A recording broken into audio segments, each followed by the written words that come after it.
বন্ধুরা, এখন আমি দেখাবো গার্মেন্টস ফ্যাক্টরিতে কিভাবে মেশিন বিবিডি প্লাগ লাগাবেন। তো প্রথমে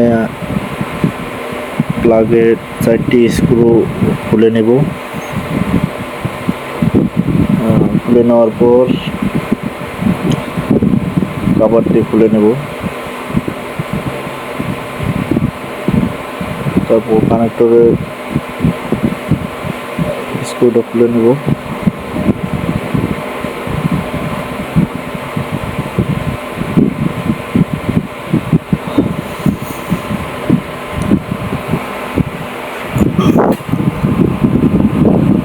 এখানে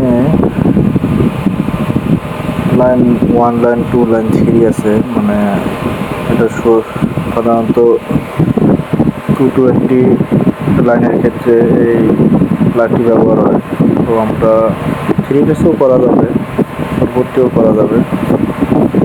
তো এখন আমি কানেক্টরের স্ক্রুগুলো লুজ দিয়ে নেব।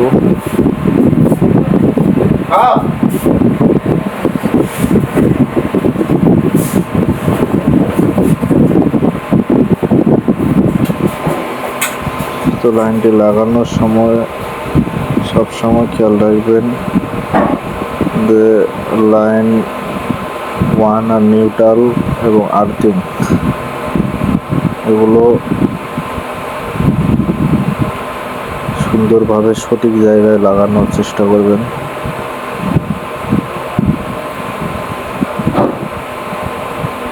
সুন্দরভাবে টাইট দেবেন যাতে লুজ না থাকে। লুজ থাকলে পরবর্তীতে ওই জায়গাটা স্পার্ক কইরা প্লাগের সমস্যা হতে পারে এবং মেশিনের কন্ট্রোল বক্সেরও সমস্যা হতে পারে। তো আমি সুন্দর করে লাগালাম, পরবর্তীতে লকটি লাগাই দিচ্ছি। তো মূলত গার্মেন্টস ফ্যাক্টরিতে এই প্লাগের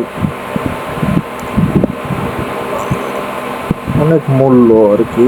এক একটা প্লাগ মোটামুটি 1600-1700 টাকা করে।